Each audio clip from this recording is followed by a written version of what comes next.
but you don't know what tomorrow brings. Living this crazy world, people down in like flies every day. You read about it in the news, but you don't believe it. You won't know about it. And the man in the lamp like gold knocks on your door. Because first is meeting, I swear I'm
Hello and good afternoon, everyone. Thanks for joining me. This is 4:03 p.m. Nigerian time. Today, we want to discuss about the state of insecurity in Nigeria as it affects the indigenous people of ethnic nationalities. Now, there is something that is going on that a lot of people don't know, and that is where we are going to start from today. The influence of ISWAP, Southern governors, mobilize, activate regional security. By the way, when you see the Southern governors, it's not as if the South and the Southeast, that is the old Eastern region, are actively doing anything about it. So the old Eastern region, regional governors, when I mean the old Eastern regional governor, I'm talking about Edo, Delta, Bayelsa, Port Harcourt, down to the Southeast. So these people are not doing anything at all about this. Remember that at the time I was, updating you people how all these terrorists are coming down to the south. And these are not ordinary bandits who are terrorists I used to tell you about before, okay? These people are the ISWAP, Islamic State of West African Province, ISWAP. They are the branch of ISIS. And they are, collaborating with Boko Haram. And they are doing everything. That was last week. The Department of State Service, DSS, arrested 10 people, among them, in Osun State. And they were forming cells. They were arrested with bombs and everything. So the Southwest governors, I think they are very wise. They have swung into action to activate regional security. Now, let me decode what the regional security is all about. Regional security is all about forming your own indigenous security, like what the late Akere Dondo of Blessed Memory, the former governor of Osun State, what Akere Dondo did. Akere Dondo did a very marvelous job in, Southwest, especially in Osun, by forming a Amotokun, fortified them, buy them, he bought them, he lost ammunition, and Amotokun really tried in combating the insecurity in the Southeast. Now, the question I want to ask is, who is going to help the core Southeast, including Delta, Edo, and the rest of the states in this region? Because in our state, the rate of insecurity in Delta State is alarming, but the government, particularly, they are not talking about it. And the Southeast regions, their governors are pointing fingers to people who are agitating, and they don't know that they are already, run up by all this Islamic State of West African Province from the north. Now, Makinde was the first person that raised this alarm some time ago, that look at what is going on in Southwest, that Boko Haram is already in the Southwest, Boko Haram is already in Yoruba, what are we going to do? No, Makinde was the first person that was raising this alarm before the Southwest governors now swing into action. So the question I'm asking now is, the Southeast governors, what are they going to do? What are they going to do? Because it's not enough just naming people who did nothing at all. It's not enough naming Biafra agitators. It's not enough. This issue of insecurity, it is coming like a wildfire. And it seems like these people, they are just preparing for war. They are just preparing for everything. Now, the quest of establishing the Sharia court in Yoruba land, you are aware of what has been developing about it. And it seems that everything is just going directly, in the same direction. That the time these people are trying to establish the Sharia court is the same time that all these Boko Haram are just coming into Nigeria. And not into Nigeria, to Southwest, to say. So it is a very serious problem that we have to look into. What are the southern, southeastern governors? What are they doing about it? All of them are there trying to, be loyal to other people so as to secure their position. They don't know that they are already losing their territory. They don't know that they are already losing their land. Now, this is the reason why I am always advocating for the release of Nnamdi Kanu. Now, I want to tell you so many things you don't know. Before Abantokun was formed, okay, Nnamdi Kanu was the first person that was raising the alarm. Look at these people are already in Igbo land, they're already in Yoruba land, they're already everywhere in the Southwest. Akaro Dondo confirmed that to be true. He formed Amotokun. Even Nnamdi Kanu was in support of Amotokun when Amotokun was established. Okay, now the problem here is that the southeastern governors, like they are dreaming today, that was how they dreamed that time. They were not serious about anything. So the southeastern governors, they were not doing anything after the Southwest have established Amotokun. So that was when Nnamdi Kanu said, no, I can't keep quiet and my people will be dying like this. That led to the formation of the Eastern Security Network. A lot of people don't know how Eastern Security Network was formed. They thought that maybe Nnamdi Kanu, initiated that because he wanted to have people. No. It was because the rate of insecurity was alarming and every region was taking action.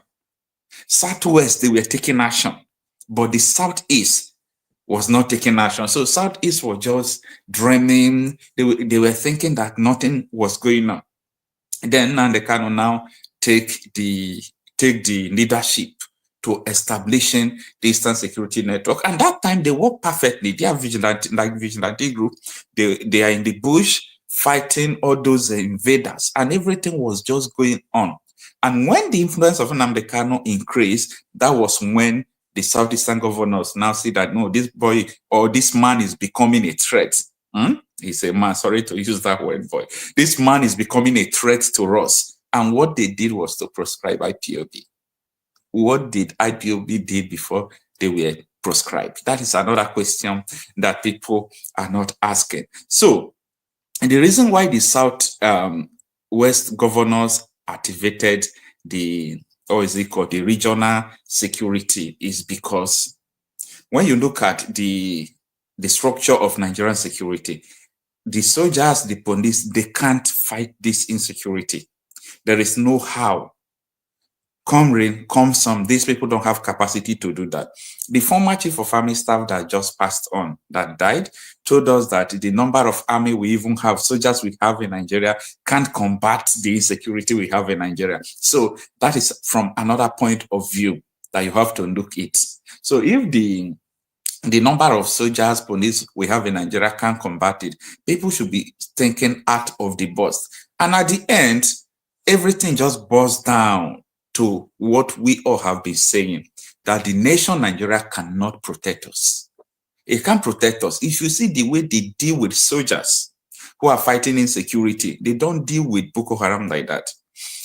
The other day on Arise News, a soldier was there trying to explain that when they were fighting Boko Haram, ammunition finished and they have to run out because the ammunition finished. You can't fight Boko Haram with your bare hand, and they sentence them to life imprisonment. It doesn't happen like that in anywhere in the world. So I was so, I was so ashamed and surprised when this man was saying this. Let's go back and revisit what he said and continue this analysis. Thank you, Atom would like to know. My name is Bankole Taiwo, ex-Last Corporal. Sir, in 2014, September 12, that was when the battle took place.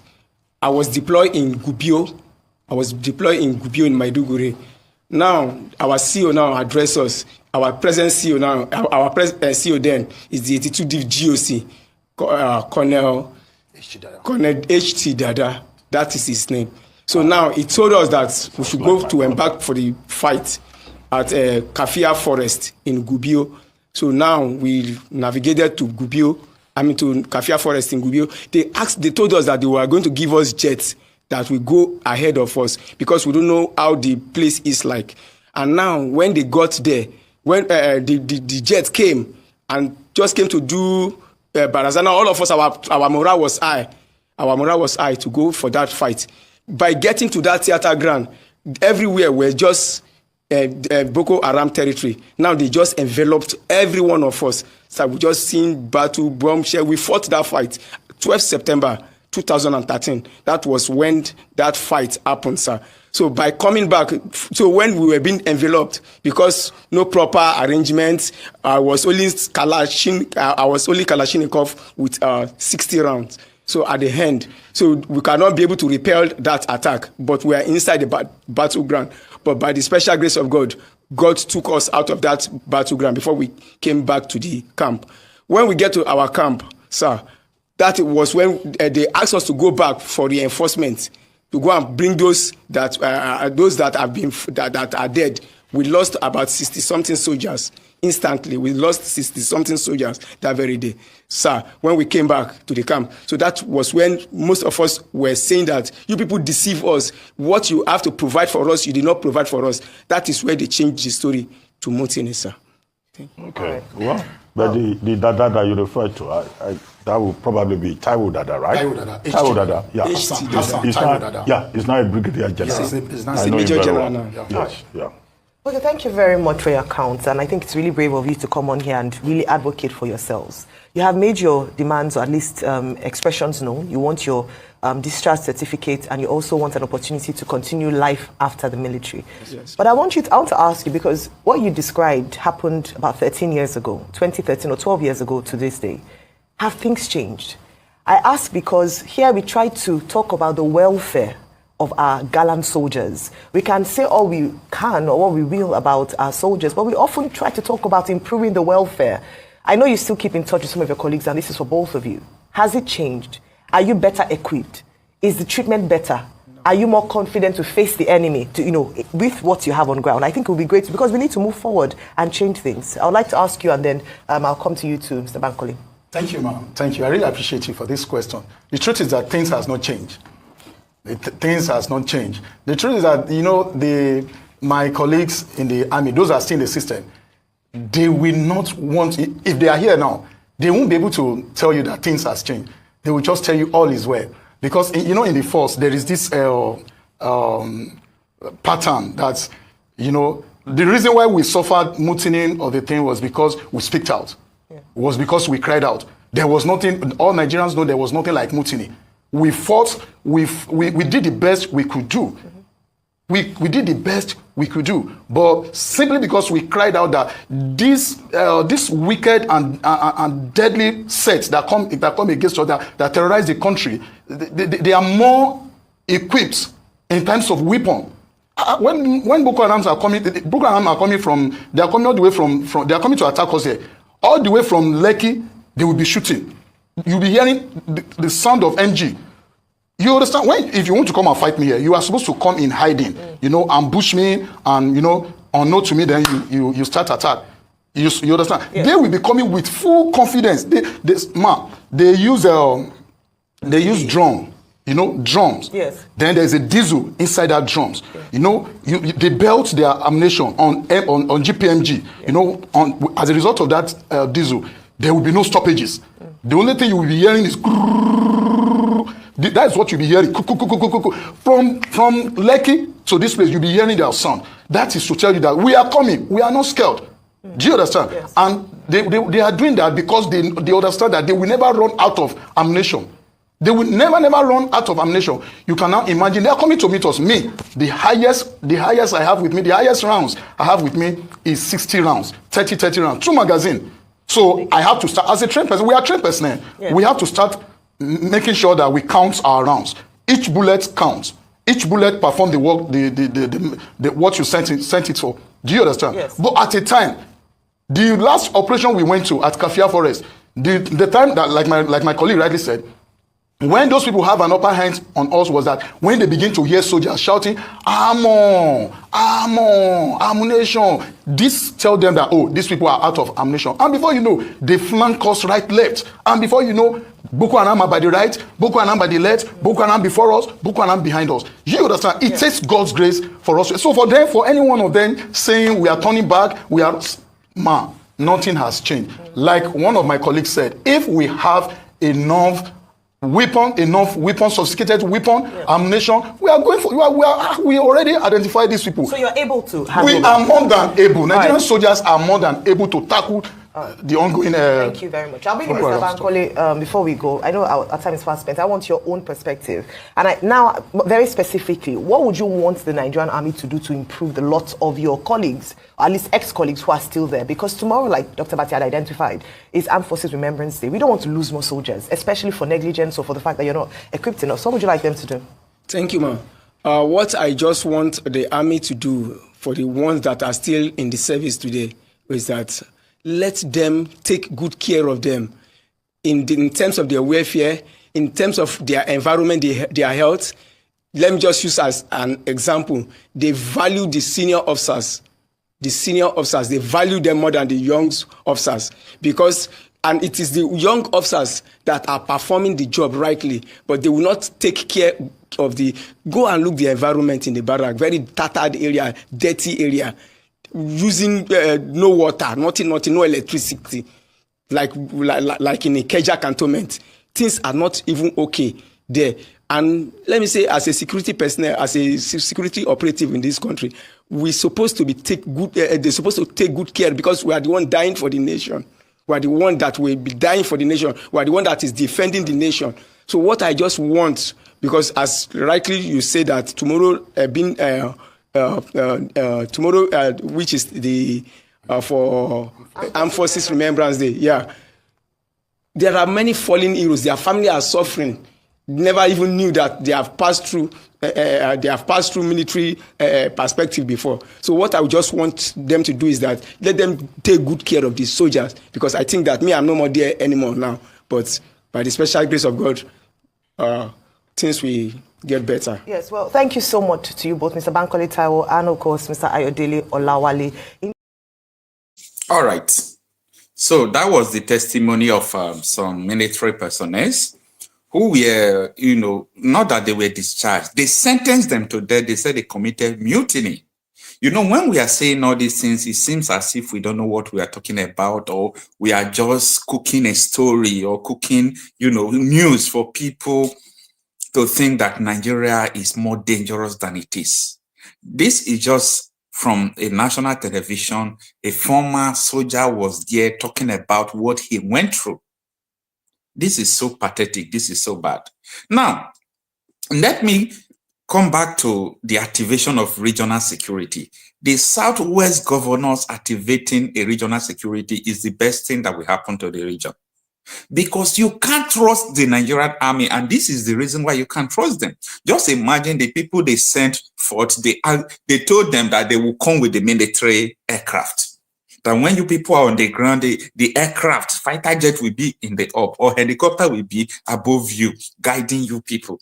But what they saw at the battlefield was totally different thing entirely. And what they did now is that these people have to run back after 60 people fell down instantly. After the terrorists killed 60 people. And these people ran back and they sentenced them to death. Yeah, this is your Nigeria.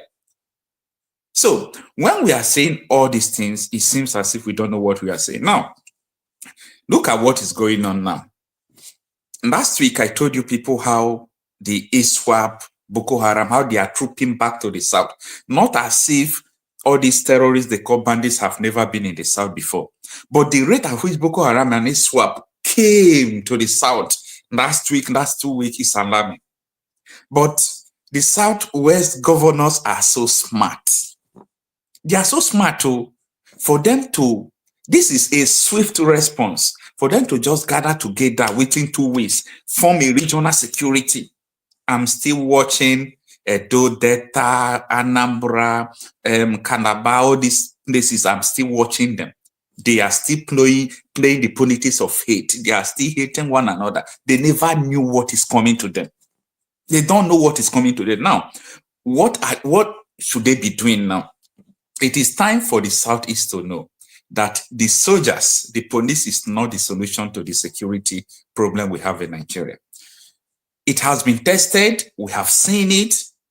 Even the confession of former Chief of Army Staff told us that they don't have the capacity when it comes to the number of people, personnel they have in Nigeria. So what should they do? The first thing, if the Southeast, if they really want to continue to live, this is not a threat. This is my opinion based on, security studies and issues in Nigeria. If they want to continue to live in peace, the first thing they should do now is to release Nnamdi Kanu. Because the genesis of everything we have today was that there was a security threat on people that led Nnamdi Kanu to form ESN, and the former Osun governor formed Amotokun. It's all about defending your own internal security, activating Eastern security, activating Western security. For you to know how dumb Nigerians are, is it not what Ojukwu and Gowon went to Aburi in Ghana to sign? Regional security. So what Ojukwu and Gowon went to Ghana to sign, and later Britain asked Gowon not to implement it. We are still at the beginning, early morning. Everybody is now activating regional security. And that was what Gowon violated at Aburi Accord. So when I see so many people, because of hunger, because of stomach infrastructure, because they don't have cars, because they don't have houses, they just want to strive, be loyal, be mute, don't talk anything. Just make sure that you are loyal to one politician, forget everything that is going on, let them be giving you money. You, according to T.Y. Danjuma, you all will die one by one because you don't know what is coming. You don't have the idea at all of what is coming. You don't just have the idea. Now, we have passed the level of Boko Haram and ISWAP in Nigeria.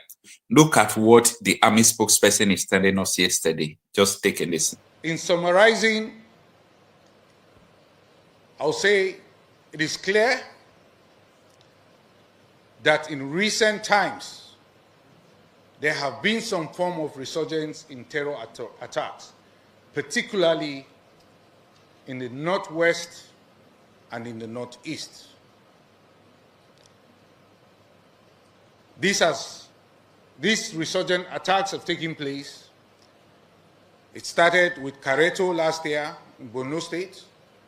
Then we've had attacks on Sabongari, as well as Wajiroko, which are in Damboa local government area of Borno State. We've also recorded attacks in Chibok and Goza local government area of Borno State, as well as attacks in Gudu, Ilela, Isa, and some locations in the northwest. I would say that the resurgence of these attacks by these terrorists are attributable to influx of foreign fighters that come in as reinforcement for these terrorists. These foreign fighters are from the Sahelian region, and this situation is made worse by local collaborators that form a support base for these terrorists. All right, now, You've heard the army spokesperson. He just revealed something. You know, a lot of people don't, when they see news, they don't go in details of the news. The army spokesperson don't just reveal that the inflow of foreign terrorists are coming to back people who are in Nigeria.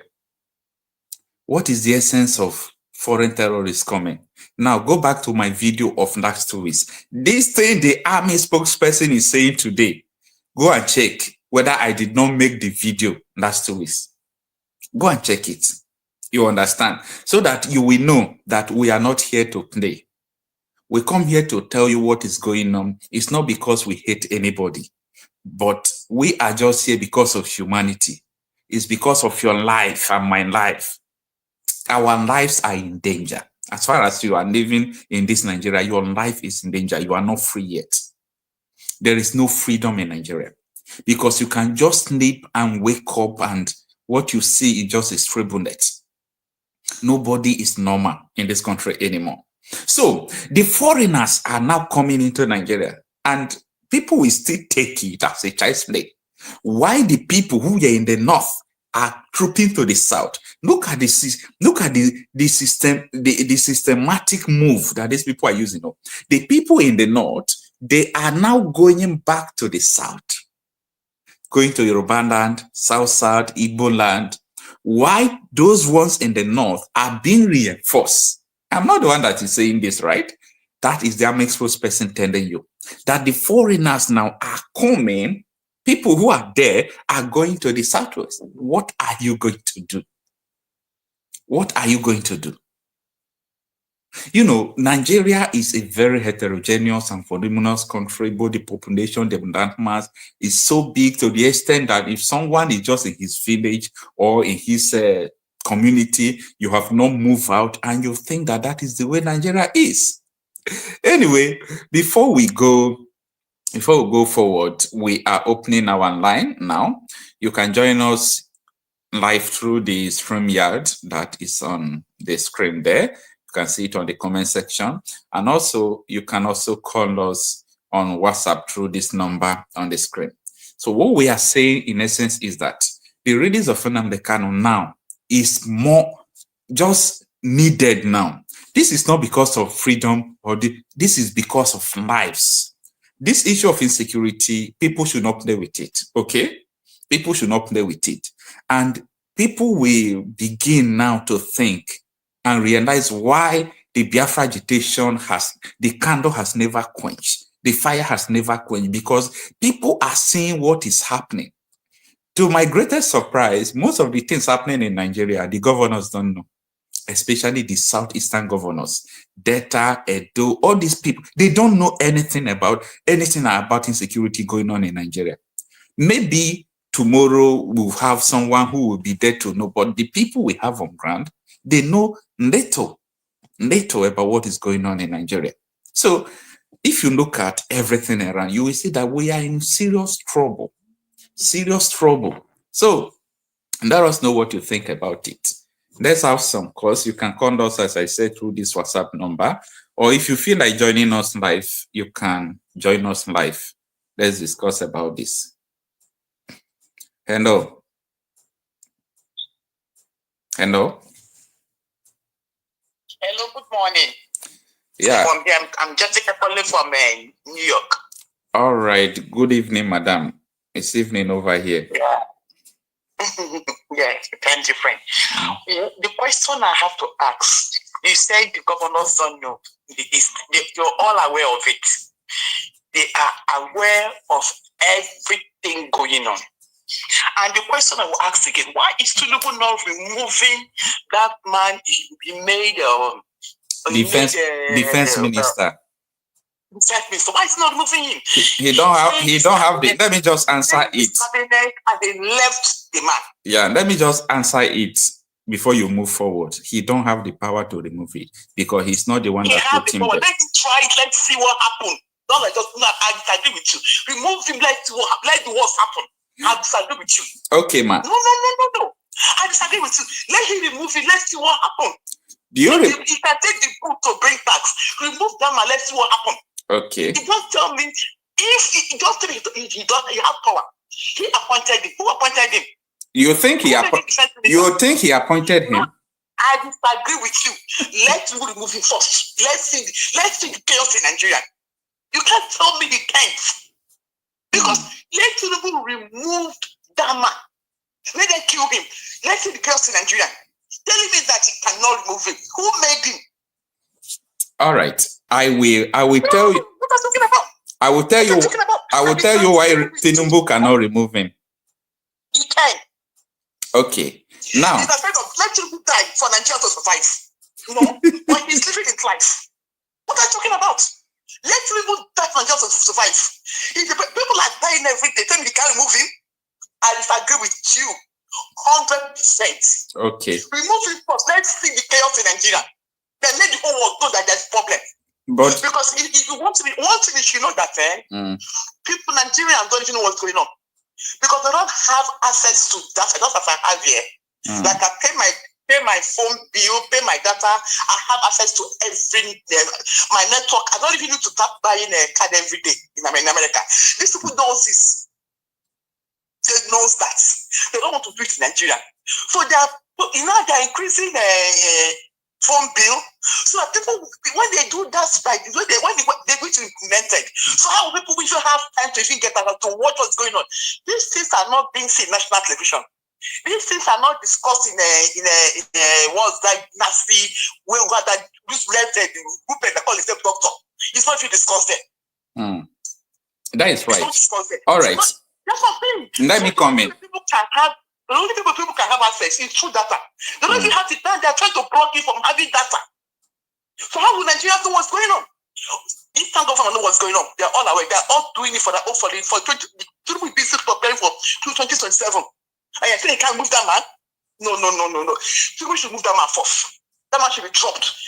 If Sokoto governor make that statement about that man, and Tinubu could remove him, Tinubu should move that man first. Let's see what guys. Let's see what will happen. Let the worst happen. Drop him.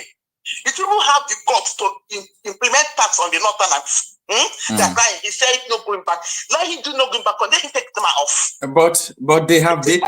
Okay, let me tell you what is just happening now. Let me start from that tax bill. The northern governors, they were able to gather the whole governors in Nigeria and rewrite the tax bill and present it to Tinubu. And Tinubu have accepted it yesterday. So the tax bill Tinubu proposed will not work again. That is it. Then secondly, Tinubu himself told Haja Natashu that if he fights insecurity, they will kill him. For a president... Let them kill him because Nigerians are dying. Nigerians is old. The Nigerians that have died is more better than him, than him. But doing that, they will kill him. Why did he become president? Why did he become president? Then he should resign. He should resign. You can't tell me that if he releases him, they will kill him. Then Nigeria should be dying for him to be a president. He should resign. He's the one supposed to die for Nigeria, not Nigeria dying for him. All Americans die for Nigeria. If you is what is he? Chief of defense, what they call him? He's a unicorn for armed forces. You know what he is? Yeah. Who controls the armed forces? He's what he is. Okay, so Tinubu should die for Nigeria. The Nigerians that have died in his regime within over 1 year is more than Nigerians that died in other war. We are war country, but nobody's saying anything. Even the Western world doesn't say. We should Western world. You see, and this brings me about what that guy in Niger said about French. Isn't it? So it's happening now. Now he said they are bringing more people. Who are bringing them? It's worse since French came in. Just like that, Niger head of 1 Nigerians. So Tinubu should resign. If you cannot take, Tinubu should have the budget to take them off. Take him off. My sister, you are speaking like as if U.S. government is Nigerian government. There is something going on in Nigeria.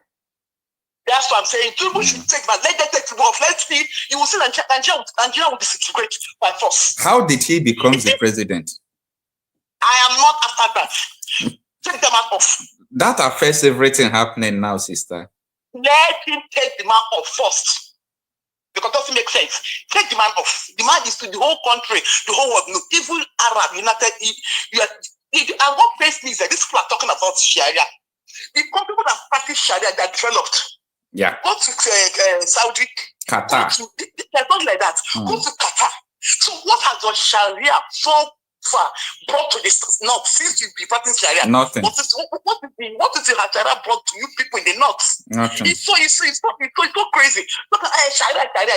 One useless I was talking about that God will punish the Ngozi and Nneka is making them, and that the worst corrupt prostitute you have in Nigeria, even with their top covering. So Sharia, what had if Sharia would have been very positive thing in the north, would have been good. Nothing only for the poor. Cut off people's hand. But the people like Dangote, all of them, they're thieves. Sharia didn't affect them. They are talking about Sharia. How has Sharia developed the north? Since you implemented Sharia in your state, how has it developed your state? You want to transfer it to other parts of Nigeria? No. Tinubu should whip that man. Tinubu should take the bus to man. Because I'm really angry. Take up that man because I'm here, I'm safe. But I have I'm not the selfish type, I have my family. All right. All right.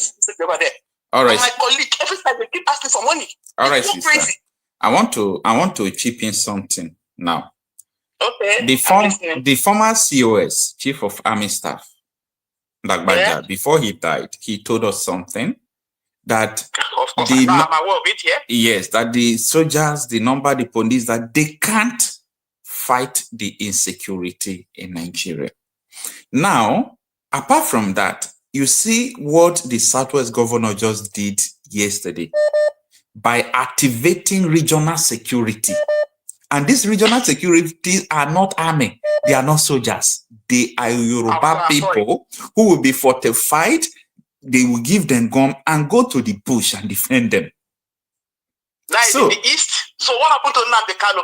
No, that is the west. That is the west. You understand? Okay, west. And that is why I am saying that the Southeasterners are still sleeping, that they should release Nnamdi Kanu because this issue of insecurity.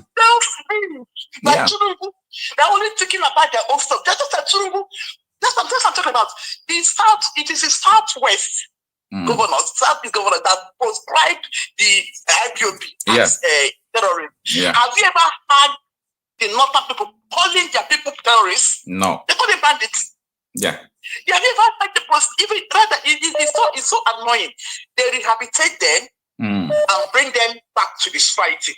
Meanwhile, the people that they displayed are in a refugee camp. Why, since they can rehabilitate bandits as they call them, that kill a lot of people, why can't you rehabilitate those people that were displayed and rebuild heart for them?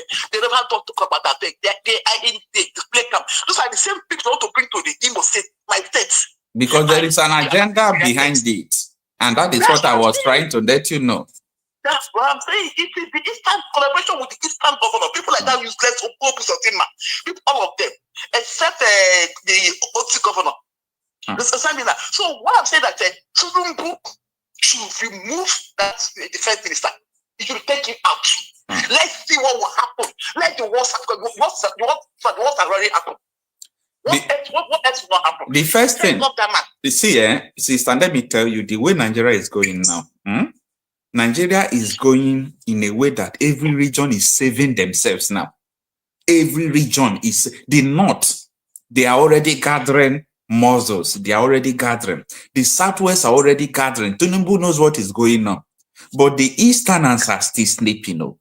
The Delta, Edo, Calabar, Bayelsa, they are sleeping. They are not sleeping. They are only gathering something for themselves. They know what's going on. They don't want to do it. They are not sleeping. Okay. No, don't think they are sleeping. They are aware. Okay. You can see the Ottoman coming out from the Soluto. So they are aware. They are aware. They don't also do this. Are you telling me who's doesn't know what's going on? He knows. I think maybe they are planning to become vice president or with Alzheimer's next time. That's why they're keeping quiet, become useless any president. That's why they're keeping quiet for their own selfish. I think one governor started that when he said no, you won't allow it. You can see what happened to the, I think during the Sharia, when it's going to bring Sharia to the West, the governor, I think he stood up. So what can the governors of East and every day they keep people in the East? No. Tinubu should take out that defense, take him out. Let the worst happen. Let Nigeria disgrace tomorrow. Take him out. It's all right. If Tinubu is tough, take him out. Thank you. God bless you. Thank you, sister. Thank you for joining us. Yeah, bye.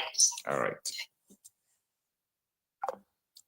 So this is so controversial because you see the issue in Nigeria is that not because there is no available resources to fight insecurity, because there is something under there. There is an agenda. So the agenda is what we are hitting very, very well. Okay, let's have another call before we discuss about this.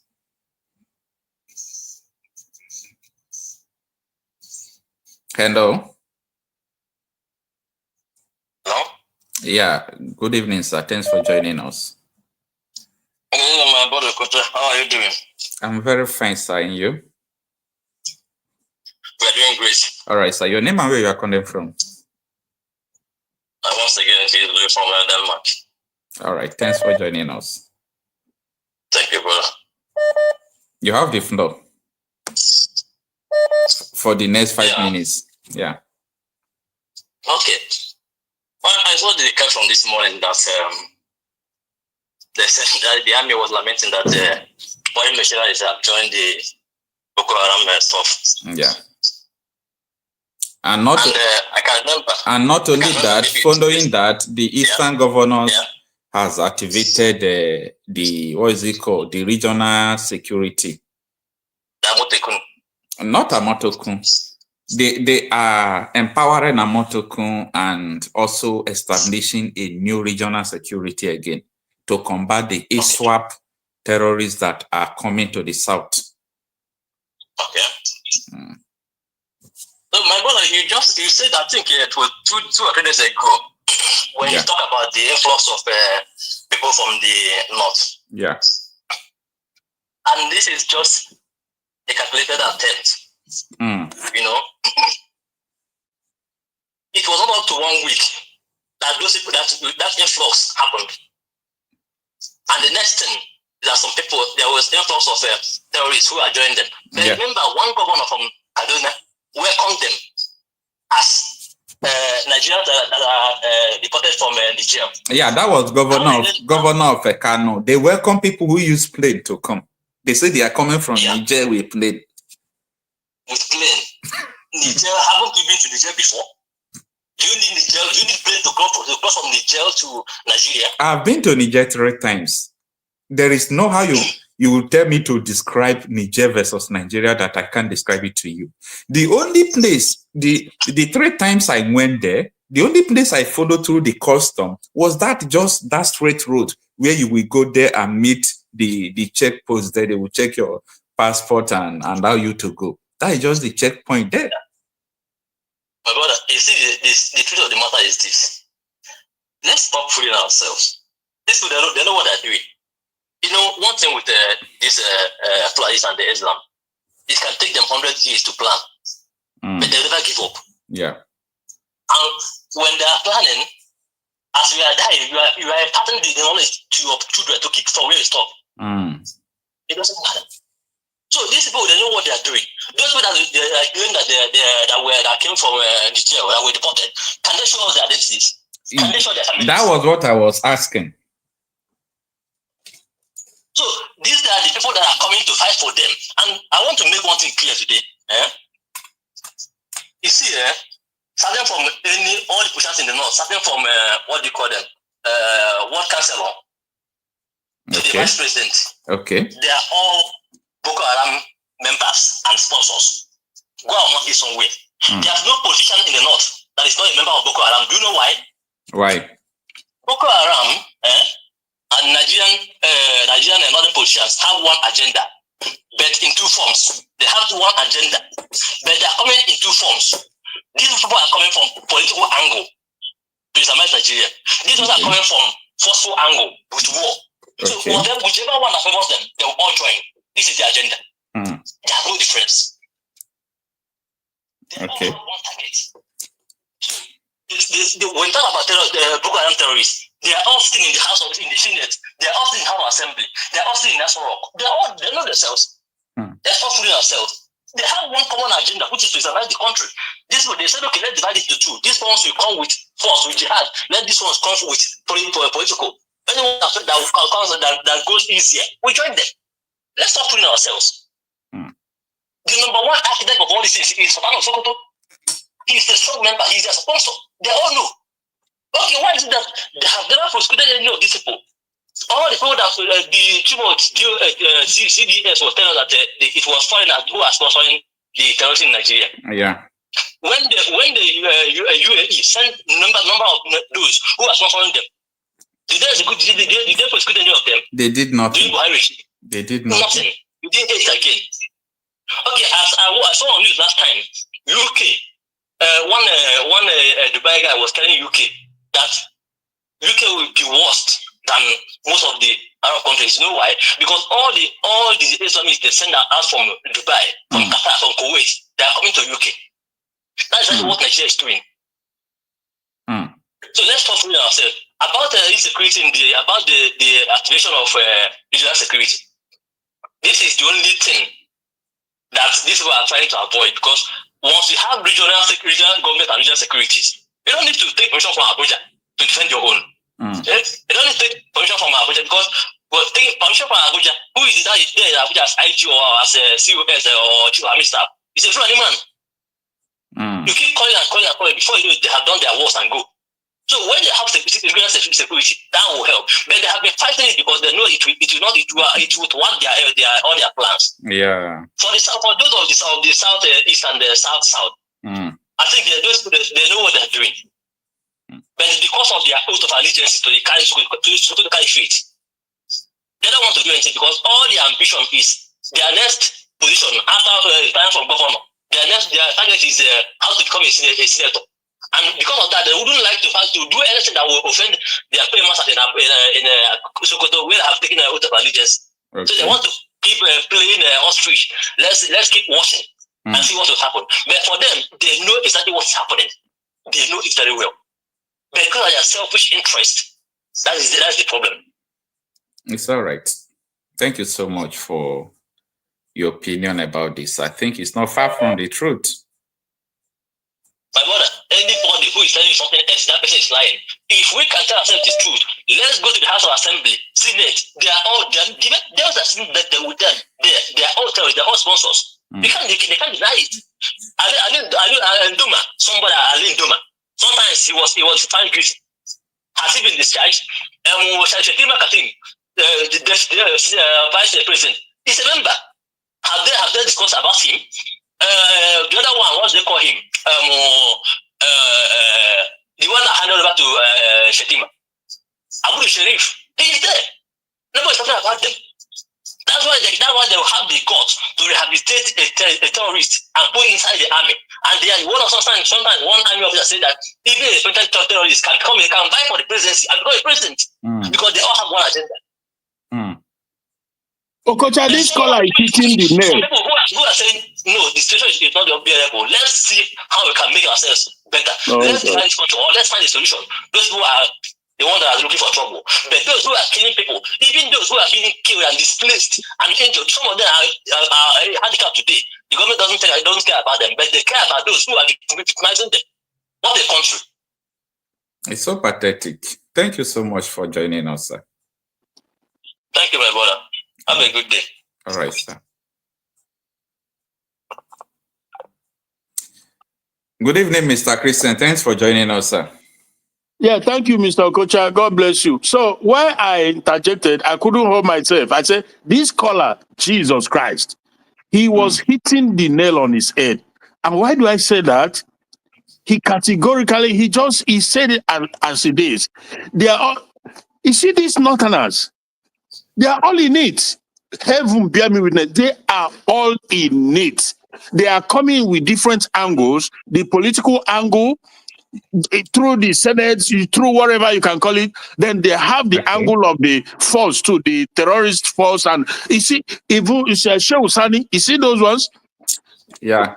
The seven, the Gulebos, looking like a moderate Muslim. He's not moderate. They all have one agenda.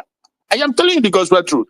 They know why they allow the terrorism to foster, to prosper, and to spread all over. They know why. It's one of the angles or parts of their arms to push towards one agenda. And that agenda, unmistakably, is to Islamize the entire Nigeria. Kule Olawumi said it. People don't pay attention. So they are all, you see that Shehu Sani, who was a senator, forget it. He's in it. I can guarantee you. He welcomed Hamas. When Hamas leaders, maybe a year ago or thereabout, he welcomed them, telling them that in Nigeria they have a friend. Terrorist group. Are you serious? You didn't know that. Anything I tell you is gospel. Heaven bear me witness. Anything I tell you, go and Google it, go and research. Shehu Sani received them. He welcomed them in Nigeria, telling them that in Nigeria they have a friend. If you Google it, maybe you will tell me that you've seen it. See that Shehu Sani you see? Pretending, wearing tie and suit like a liberal Democrat. Lie. Everything they do is lie. It's called takia in Islam. These people are so mindless. They pretend they oh my God. Because they also know that most of our people are gullible. So they work. If you see Sanusi, that one, Jesus Christ. Those ones are the financiers. Kule Olawumi told you that all these Islamic banks, those are the people financing the Islamic bank that is pumping and prompting the senators in the National Assembly. They are not joking, no. They are not joking. Then you have the Sultan and the rest of them. They know what they are doing. And as for Tinubu, let me tell you that Tinubu know all these things, but it's possible that he entered an agreement before they allowed him there. I've always believed this. Now, when he started pushing these measures, tax reform bill, blah, blah, blah, blah, I was like, well, if God will use him to do that. But I know one thing, you can go and write it down. You saw this measure that Tinubu is bringing. I'm surprised that you just mentioned that they've watered it down. The Northerners have watered it down, and now maybe it will pass to suit them. Because anything that doesn't suit these Northerners will bring about disintegration of Nigeria. That is how much I'm telling you, that is how much they want it. If you say you want to restructure Nigeria today, you are not just restructuring Nigeria, that is, you are disintegrating Nigeria, because they will never accept anything that will make them put them in a level playing field. They don't believe in that. Because that level playing field will hinder their agenda. That is to take over the entire Nigeria and make it Islamic Sharia law. That is the agenda, and there's nothing in between. All right, Mr. Chris, I want to ask you a question. Now, what do you think the Southeasterners should do? The Southeasterners, you mean the Southeasterners or their so-called political leaders? Or what? Because you have to differentiate it. They are two different people. And I will tell you why. Hello? Okay. Yeah, I'm with you. I can hear you.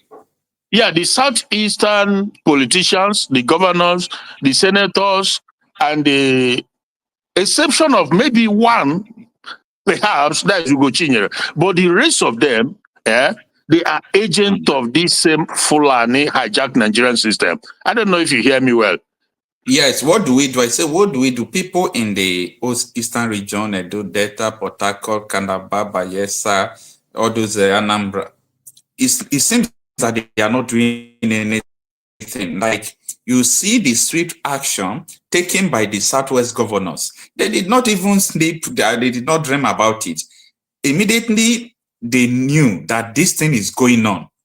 They gathered together the day before yesterday, and they just meet a resolution that we are activating a regional security. So the Southeasterners, what are they going to do? That was why I was advocating for the release of Nnamdi Kanu, because this issue of insecurity is not what one person can do, because a great danger is ahead of us. Either people say God forbid, or you say God will not forbid. It's going to happen. Yeah, but the southeastern politicians, they don't want Nnamdi Kanu released. Trust me, that you can take to the bank. Why? Because they know that when Nnamdi Kanu is released, it's done. It's done and dusted. You can like it or you may not like it. The Soludos of this world, the Hopus of the mass, and the rest of them, they don't want him released because they know that when it's released, the game has changed.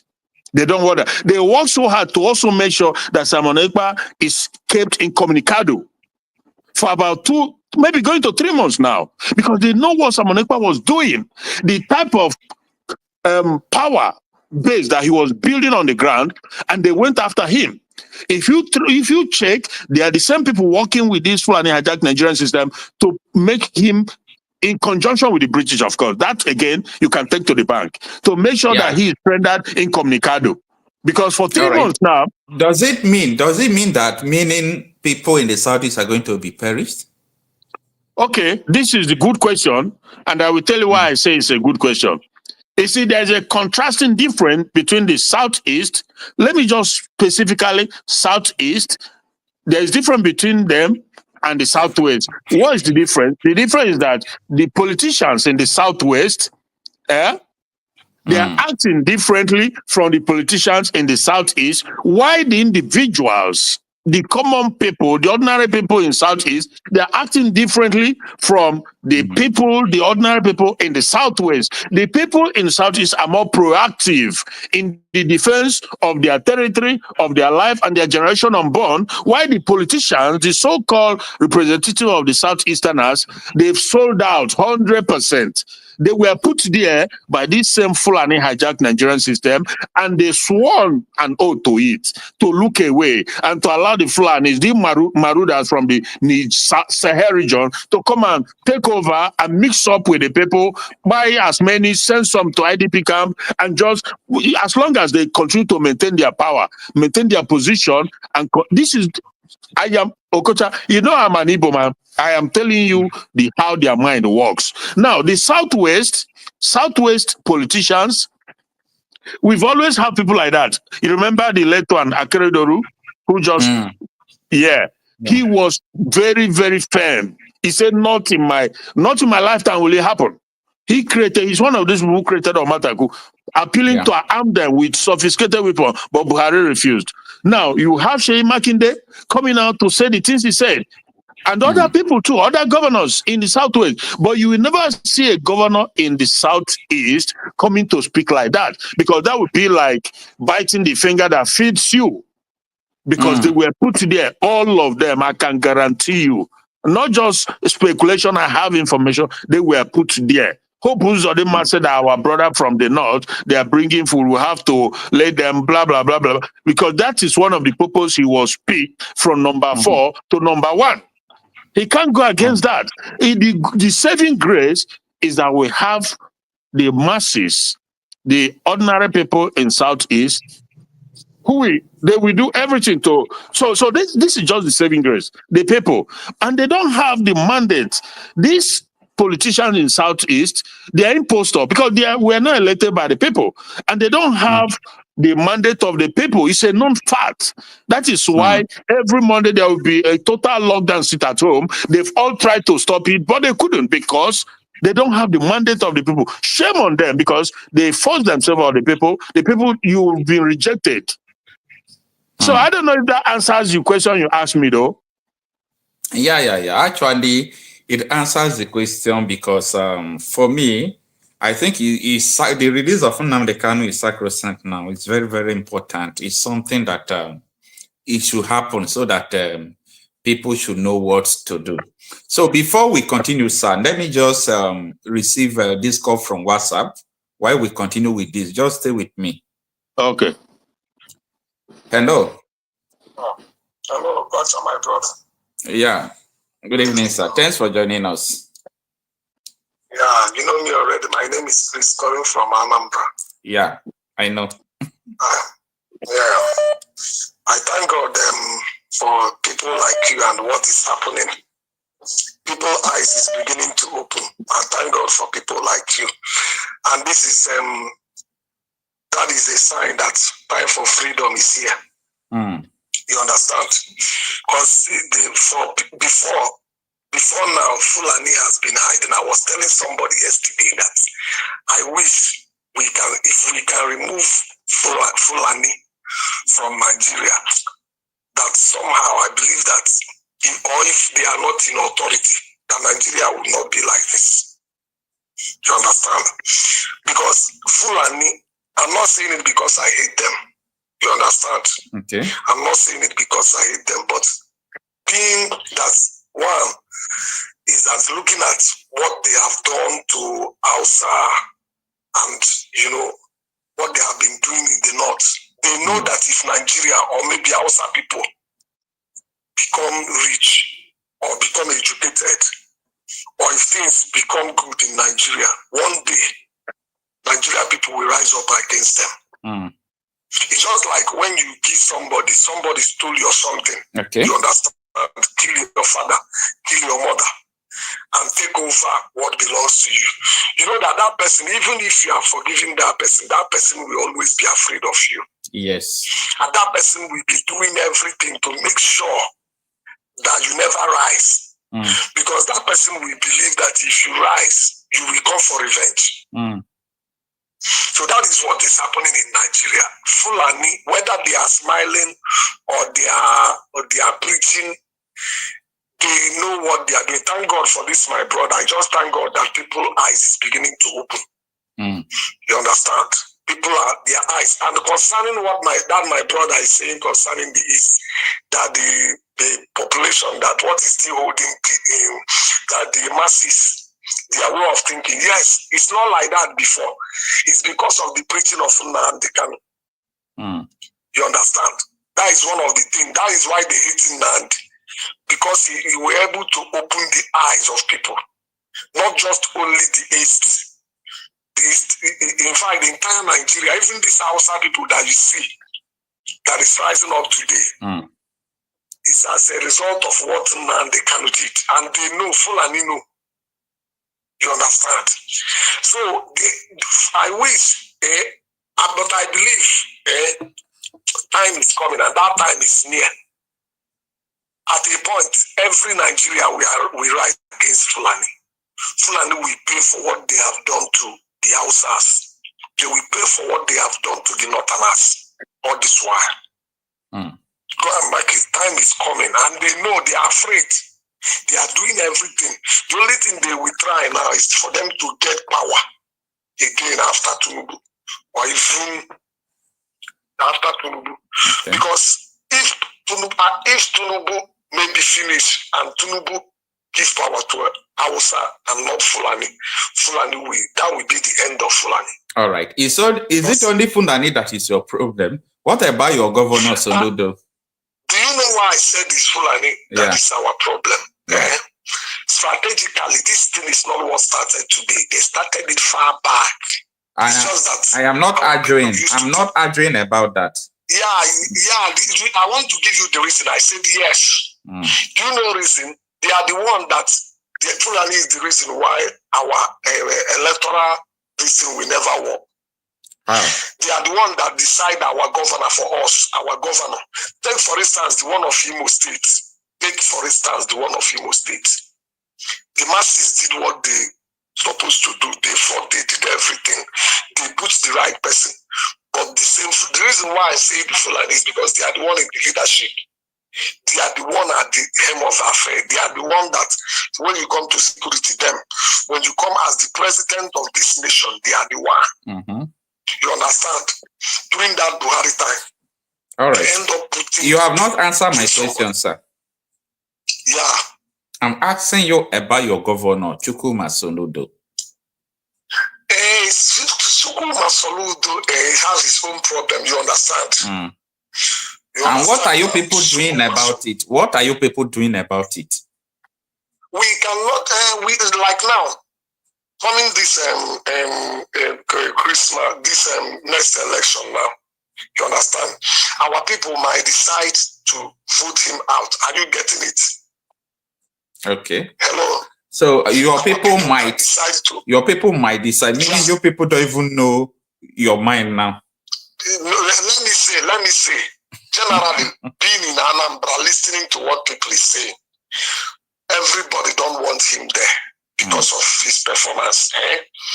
But the fear is that if you remove him to go, APC will see the opportunity and they will impose anybody on you. You understand now? And because of that, that's give Soludo that people will end up voting him again. Because if you say, okay, I want to vote another person, maybe I want to vote to somebody from PDP, he will give APC room. And you know, when it comes to APC, it's not about your vote. So, but Soludo will use that power that he has as incumbent. You understand? All right. So people are considering that. But if our electoral,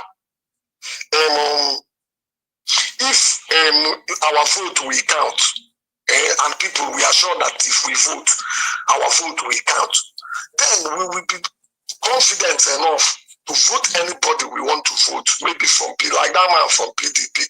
Many people like that man. But based on what I hear people say, you know, if you want to vote that man, you will give APC opportunity to take over. Who is that man? Anambra. And people, this what is that? Yusubu or something like that. Somebody is that one that competed with Soludo.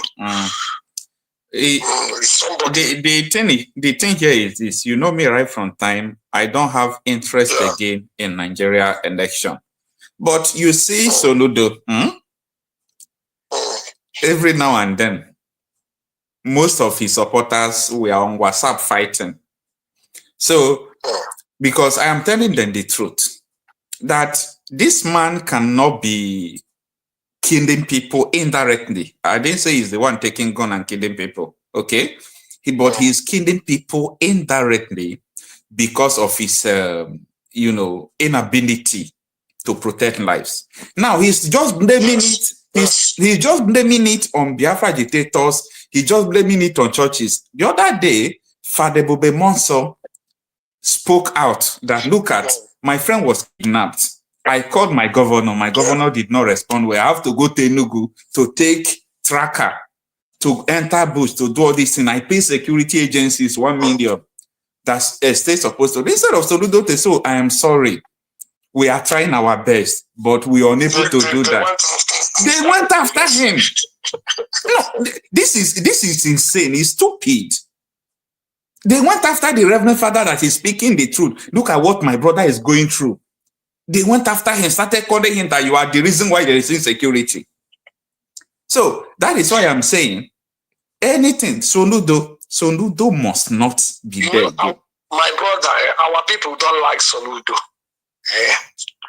But if you don't vote Soludo for second term, okay, who will you vote? Even if you want to vote another person now, if you make that mistake, and our people don't like APC, and I don't like APC for anything. See, anything that makes Soludo to be there is an, let me say, I will not call it a coup, but it's a stooge against Nnamdi Kanu as well. Because these are the people who don't want Nnamdi Kanu to be released. Because they know if Nnamdi Kanu is released, they will become relevant. But there are so many people, there are so many people who are not afraid of the release of Nnamdi Kanu because they want to work with Nnamdi Kanu. So many of them, so many of them are there. I was listening to this man, Ozigbo, on Arise News. Is that Ozigbo that he is the only man I have seen. He's the only man I have seen that went to national television and just state how everything is. He was there speaking the truth, stating the fact that this is what is causing insecurity. This is that. Ozigbo, is he a governor? Like that man, and people will want no, Ozigbo, Mr. Chris, 1 minute, Mr. Chris. No, Ozigbo is not a governor. Okay. You understand? He was the chairman. He was the chairman of Transcorp Group. But he wants to be a governor. We are playing you ahead. That it comes out from please. Our people. Wait. wait until we begin to use our brain to the ultimate. These criminals will continue to play us like a pack of cards. Soludo was saying way more better things than this Ozugbo before he came to power. Yeah, Mr. This Chris, is what they do. Huh? Okay, no, I'm just telling Mr. Chris to hold on 1 minute. All right. I just hope I don't forget. No. I didn't say you should hold on. I said Mr. Chris should hold on. You know, the one talking is Mr. Chris as well. You know, my name is Chris. Yeah. All right. Okay. Good. Let me tell you, bro. For me, my brain is different. It's like it can be like the Nnamdi Kanus of this world, the Simon Ekpas of this world. These guys they just play on, they see the vulnerability of our people. Ozugbo is talking this, saying that. If he becomes a governor, you will see him change. Before Soludo became a governor, you know what Soludo was saying? Before he came into power, he said that the Biafra agitation is... Who is that talking? Who is talking? He said, Soludo... He's reacting to what you are saying.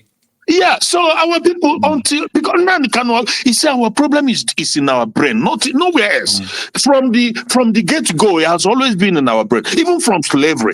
Because when you don't know the tactics of your enemy, how subtle it can be, oh my goodness me, like the British, they are masters in their game. That's why they win for the most part. Now, Soludo, before he became a governor, he came and told people that they are postponing the inevitable. Soludo was saying it in a conference that because this Biafra thing people don't want to talk about, that it will get to a point you will have no choice to talk about it. He was vying to be in power then. He was saying all this, and people were clapping for him, that this is the man they need. That when he comes, he will do the right thing. But Soludo, who calls himself a professor, if you talk about referendum, if you talk about Nnamdi Kanu, because you know what the resultant effect of Nnamdi Kanu's release will be. Okay. So this Ozugbo, I cannot guarantee any of them because they are politicians. When he becomes governor, then you will see the real Ozugbo. It's the people, the masses, that thank goodness God has continued to prop up the people, masses, one way or the other. So people are laying their life to protect their ancestral land. It's a serious stuff going on. This is no joke. A governor in the Southeast said that he will pay for marriage. The governor, he will pay for marriage between Fulani Marudas who are looking for a place to occupy if they marry to an Igbo person. A governor. Do you know who said that? Do you know the governor? What's the other man? Yeah. Exactly. All right, Mr. Chris. Mr. Chris, you have the floor. Continue. Yeah, what my brother is saying is just exactly the truth. You understand? Even that Ozugbo, you can't trust them. Just like what he said, I watched that video during that time that Soludo used to talk about Biafra, because he wants to get people attention, or he wants people to support him. Because he knows our people love anything Biafra. But immediately he gets that power. He changed. The same thing now with this Ozugbo. So you can't trust any of them. All right. You understand? Yes. Do you know that? Like me, do you know that since OT assumed as governor of Abia State, that I know that there have been crises in Abia State when it comes to the issue of Biafra, but it's seasonal. But there are lesser deaths in Abia State compared to before.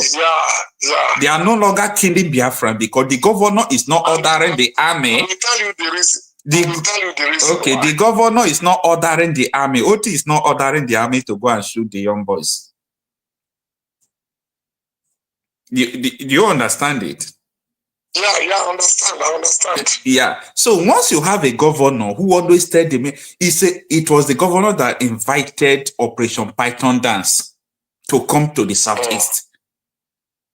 You understand? So what I'm saying is that actually you can't trust anybody. Even if I have a son, if I would trust him, meaning I know him very well, you can't trust anybody. But what I'm trying to say is that if there will be anything like election, let it not be that these people will still impose someone who will make it difficult that people can't agitate. that if I said today I need Biafra, they will take gun and shoot me. If I said I need referendum, they will take gun and shoot me. Of which is not a crime. That is not a crime. But it's because you have a governor. They know that all these things is not a crime, but they are too afraid. Our governors, they cannot even speak out. I don't know whether it's like my brother said it the other time. That's my brother now that agrees there. Said that because they are not the one that put themselves there. They are not voted in by the people. Just like Oti now. Oti, you see how Oti came in into the office. So you see, so and the thing is playing out because he's the person that people want. Yeah, people actually wanted Oti. Yeah. And minus that woman that stood her ground. Do you know Oti would have failed? They would have removed him. Yeah. If not that woman, but God's so kind to Abia State people. And again, is that Oti, I see Oti as a kind of God sent. That man is contented. He's not aspiring to become president tomorrow. The way I see him, but Soludo is a very greedy man and he's a very proud man. Yes, Soludo might have some agreement with even the Fulanis to become a president tomorrow or become vice president, because that is what they used to hold our people down. They will promise you one thing, promise you vice president, promise you this or that. Understand? It's all right. Oti is people's choice. And when you see somebody that is people's choice, it will show. Soludo is there because Soludo is in Apuga, because our people, if not that Soludo came through Apuga, our people will not have voted. You understand? Yeah. But naturally, our people in Anambra here, they have that love for Apuga. And it's not just because it's because of Uchuku, but it's unfortunate what Soludo is doing now. And if care is not taken after his second term, Apuga may lose Anambra State. Well, for me, never get it back again. I'm not interested in elections. I am just saying this because of Soludo. It's not because I don't like him in person, but I don't like anything about what he's doing. You understand? Yeah. Soludo has been against Igbo right from time. If you talk issue of agitation, he will be. Even when that time P2B was coming out for president, he was writing letter telling the why P2B cannot be president. What sort of nonsense is that? You understand? I am not interested in Nigerian election, no. But you see Soludo, You see Soludo, we can bend rules just for him not to be there again. We can bend rules just for him not to be there. Anything it will take humanly, that man should never be there. Do you know what is busy doing now? He's just gathering money for a second time. Forget about the money. How much is he going to gather? How much did Anambra have? So let's forget about that, sir. Let's just forget about that. When it is time. Why he's not doing anything about the insecurity. When it is time, we'll know. Do you know how many people that have died in Anambra in this year? Only this year, we are not up to 20 days. So you can't be ordering security agencies telling them that Biafra dictators are the one causing insecurity and be killing them anyhow. Do you know that lady that they shot that is a bank? I don't know whether you heard about it. Yes, I heard about it. That lady is my sister. She related to me. It is well. I don't have anything to say again. You understand? That lady, very wonderful lady from a very wonderful family. The neighboring village to my village. The same town. There is no reasonable person that will support Soludo again. For me, I am saying it right from time. He will not. Even though I am not interested. Even though I'm not interested. My brother, do you know what they did during the local government election? What they did? It's normal. Everybody did that. Even and the Soti did that. Everybody did that. And so the same thing is what they will do in this governorship. Okay, let's be watching. If they can do that, if it were to be free and fair, Soludo will not even get up to 10% as it stands now. Yes. Let me tell you. If someone who told them that Nnamdi Kanu should not be released, contest the election and win it, I will forget everything about Biafra. But they don't win, Kocha. They don't win. Nobody win. They rig it. I understand because I understand they don't win. But let me tell you, there is a situation you will see things, you lay down your life for it. Yeah, but another thing that will make that to happen is depending on the person that the opposition party will bring out. That's what I see. It's not everything I would say. It's not everything I would say in public. If they bring out somebody that our people can vouch for, that this person can be trusted, that this person, because like many people cried because of this Ifeanyi Uba that died. Many of our people, because that Ifeanyi Uba is somebody that so many people is pointing at that they are going to vote for. And our people, they love that man because anything is concerning security, even though that wicked man. Can you imagine? In good terms with Nnamdi, you understand? One of the people. Oh God! That wicked man. Who owns the private jet they used to kidnap Nnamdi Kanu? Okay.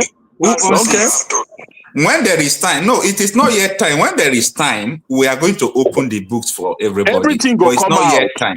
I know what I'm talking about. Somebody that can be trusted, bet me. Our people, nobody, because I've made my wire. But before the election, let them release Nnamdi Kanu first before the election. Okay? Before then, we know. If that person they will bring out, like that to Subona, I wish that will come out. If that person or if APC can bring out somebody, and that person, they use that person politically just to release Nnamdi Kanu because of that person. Don't be surprised that our people will support the person. But my fear is that our people don't like anything APC, not because of Tinubu. It's okay, sir. We have exhausted your time, but my priority is the release of Nnamdi Kanu. And anybody that is against the release of Nnamdi Kanu, I'm against that person. And that is why I'm against Olodo. Full stop. Coupled with his inability to tackle insecurity. About that. My brother, so that is just it. So too much. It's too much. Thank you, Mr. Chris from Anambra. Okay. If you people want people to stop dying, you people have to take the bull by the horn. Nobody is coming to save you people. Okay. Nobody is coming to save you. If they want to rig anything, it's people they will use. You understand? And I still want to use nobody wants to die now. I still want to use this opportunity to tell people I still want to use when it comes to the east, they can shoot you and nothing will happen, especially at the east. If nobody wants to die, maybe that is why you people are dying anyhow. They are killing everybody anyhow. Because nobody wants to die. So you people have to die anyhow for nothing. You understand? So I really want to encourage everyone from the southeast to intensify the call for the release of Nnamdi Kanu, because no governor from the southeast we agree to release Nnamdi Kanu as it stands now. So the indigenous people should protest against their governors. The indigenous people should do everything. Before you round up, is there anybody now, just maybe, even if that person is not governor, or that person is not coming out for governor, that in Anambra now that you can say this person can stand for Biafra? Just point one person. After my live session, call me, let's talk about it. It's not everything they talk about. Okay. Yes. Okay. Yeah. Thank you very much. All right. All right. Before our next call, let's welcome our brother Saba. I know he's driving, but I don't advise people who are driving to make calls because of security issues, sir. Yes. I know. Okay, Mr. Chris, but you know, I can't stop. I mean, I'm calling from Texas, US. So I'm surprised. I'm surprised that the Igbo man, all of a sudden, it's a weakling. You know, it's a weakling. You know, these are the people that are scientists. You know, all over. I mean, you know, well, let me put it this way. You know, we have Igbos here in NASA. You know, and Igbo man is begging to have his homeland. It's not. I mean, it's unbelievable. I keep telling my friends, how is this even possible? It's not possible. What happened to the Igbo man? He's begging. You know, look at the people they are begging. Are you serious? Well, you know, let me put it this way. Mr. Kocha, maybe later on we'll talk. You know, if there's any way you can contact me, let's talk. Because, you know, I'm tired of seeing the Igbo man begging, oh, please, you know, stop the unknown gunmen in our homeland. You know, Mr. Kocha, I'm from the same place with you, you know, same state, not necessarily the same hometown, but it's unbecoming. Now I can't really take this. You know, watching, you know, the same Southeastern, you know, powerhouse of intelligence begging. This is the 24th century, friend. Come on. So that's all I have to say. Mr. Kocha, if there's any way you can contact me, you know, I mean, without me giving my information in public, you know, I'll be glad you do that.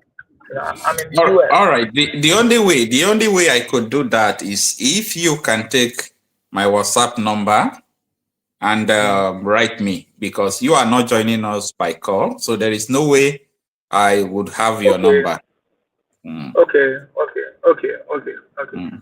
So let me try to get a pen and you know, or do you? Okay, let me find a parking spot.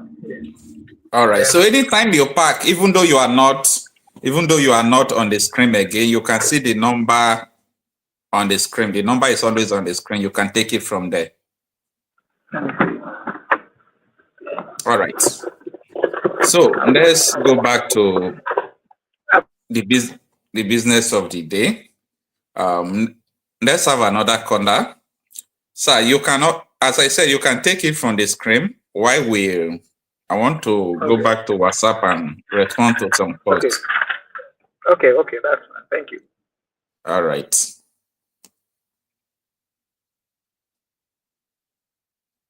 Hello? Hello. Yeah, good evening. Thanks for joining us.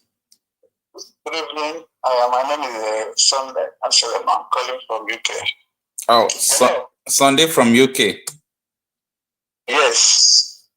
Okay, thanks for joining us. So I want to thank you for all your efforts. In fact, you are a freedom fighter. And I want to contribute towards Soludo and the Anambra State. Soludo doesn't deserve second terror in Anambra State, because I remember, you know, ipob did not want that election to hold, but after consultation with prominent Igbo leaders, they give one condition that they should allow the people's choice to prevail. There should not be position of candidate. Otherwise, the APC wanted to impose their candidate, that rich man from Chris Zuba. So without instruction directly from Nnamdi Kanu that they should allow people's vote to count, you know, so they would have won that election. APC would have imposed Chris Zuba. Yeah. But because of selfishness, you know, the Fulani, they know how to divide and rule. When they see P2B as a big threat that is They were saying they will not support P2B, rather they will support anytime Soludo comes up as president, that will support him. They will support Ngozi Okonjo-Iweala. So from there, Soludo is working with the Fulani in anticipation to be supported anytime he wanted to contest for the presidency. So because of that, he's been messing up in Anambra State. He doesn't deserve second term in Anambra State, and he will not get it by the sweet grace of God, because he has sold out. So that is what I wanted to contribute. And all right, thank you. What you said actually was right. Remember that time when Nnamdi Kanu first said there will not be election in Anambra, and later, you know, a lot of things happened anyway. A lot of things happened. But what I'm trying to say is that comrade Compson, every Igbo man who is against the release of Nnamdi Kanu should not be seen around anything at all. Yes. Yes. Thank you so much. Thank you very much. Thank you. All right, Mr. Chris. Yes, coming back to the regional security, now that the Southwest Nigeria, they have been able to set up their regional security system, and the Southeast have not done anything. Sorry, is it before Motaku or a new one? I'm talking about day before yesterday. You know, last week, if I know you have been following me. Last week, I made a report about the inflow of ISWAP and Boko Haram to the south. Yeah. So that day, the following day, Sheyi Makinde made a report that look at that ISWAP is already in Yoruba land. And they did not sleep over it. Within 4 days, they were able to set up and activate regional security to share intelligence, to empower local vigilantes, and do everything. You understand? But these same people are in debt already. They are in Edo already. And I heard that they are already in Ebonyi and Enugu. This is from a very direct source. Okay, but it seems that the other people are sleeping, other governors are sleeping about this. Yeah. So, yeah, the thing is this. I look at it from a different angle. That is that, one, the Yoruba land, I don't know, maybe they have 50-50 Christian Muslims. I don't know for sure, but I know they have enough of Muslims compared to Southeast or South-South. Am I right, Okocha? Yeah. And then, okay. So why do I say that? Because I know that the religion is a bridge, you know, like affiliation, more or less. Because I've seen lots of Yoruba Muslims who are claiming that they want the Sharia law in Yoruba land. But former Governor Aregbesola and some lawyers, and some people are claiming that they were bribed. Oh, well, however, whatever, whether they are bribed or they are not bribed, I've seen also the one, I'm trying to remember his name now, Yoruba guy, he said that they need Sharia law in the Southwest. So maybe is that the urgency of time, because we don't have as many Muslims in East, you know, like even the entire Oldest, as much as they have them. Maybe that is what is keeping the likes of Sheyi Makinde and those others, is giving them sleepless night, because they know how disastrous it will be if they don't do anything, you know. But for us, like in the East, we don't have that many, even though there are pockets of them in the bushes and stuff like that. They know how much we detest, not because we hate them, but because they have shown us whom they are, and they've shown us what their intentions are. You know, how many times something go happen to you before you learn? They've shown you. Yeah. How many various instances to let you know that this is whom they are. And in fact, a sitting governor from Borno State, he said that this is what they want to do. That they want to arrange all the Fulanis from the entire Sahel region and settle them in Nigeria. Nigeria is a funny country. And nobody hold that man to an account. Hold him. Nobody could stand up and say to him, you are a treasonous, you are committing treason. That is the worst form of treason. That is because as a governor, as a president like Buhari did, your primary objective, your primary duty is protection of life and properties. But Buhari allowed these terrorists to flood into the country, and nobody have the ball to tell him that you have committed treason, and therefore you'll be tried. This will not happen anywhere in the world. There's no any country in the world where a sitting president will open the border, openly welcome terrorists to come and massacre. Jesus Christ. But it's not as if they stop. They did not stop because at the beginning of this broadcast, I showed you a video at the beginning of this broadcast, what the spokesperson said. I don't know whether you saw the video. No, I didn't. What did he say? You can tell me. Okay. Take a listen. In summarizing, I'll say it is clear that in recent times, there have been some form of resurgence in terror attacks, particularly in the northwest and in the northeast. These resurgent attacks have taken place. It started with Kareto last year in Borno State. Then we've had attacks on Sabongari, as well as Wajiroko, which are in Damboa local government area of Borno State.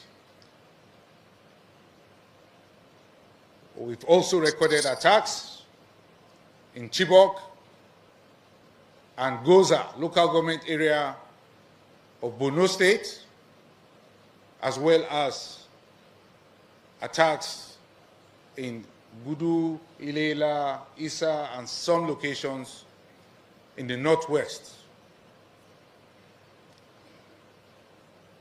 I would say that the resurgence of these attacks by these terrorists are attributable to influx of foreign fighters that come in as reinforcement for these terrorists. These foreign fighters... You understand? Yes. Yeah. He's saying that there is a reinforcement of terrorists now. That the causes of this reinforcement is the foreign terrorists that are coming now, and they are collaborating with the local people who are giving them information. Exactly. He said this yesterday. Oh, just yesterday here. Yesterday here. You understand? That is when the people in the north have shifted to the south. So they have to bring other people to occupy their positions in the north. So this is just like, it doesn't make sense if people are saying all these things, but we are just seeing it. The reality is on ground. Okocha is not by accident. It's well planned. These things are well orchestrated. Jesus, it's orchestrated. The problem with southern politicians, southeast, south, or whatever, but particularly these two, southeast and southwest. Southwest have their own peculiar issue, which I will talk about if time permit. But southeast and south, the old eastern region, the likes of the Goodluck Jonathan and the rest, they know these things. They know the truth. All of them, the politicians, Jonathan, they all know. But because they have sold their conscience to political position and the wealth which they've acquired, which has enabled them and their immediate families to live like heaven on earth, they are blindsided by the truth. They know, the Goodluck Jonathan, they all know these things. That it's not accident what is happening. It was well planned and organized, you know. So they are doing these things to come in, and there is just one objective. Just one objective. Of everything happening in Nigeria is leading towards one objective, and that one objective is to Islamization. Kule Olawumi Kule, he told you this thing. So the high level of poverty that was deliberately imposed on Nigerians is not accident also.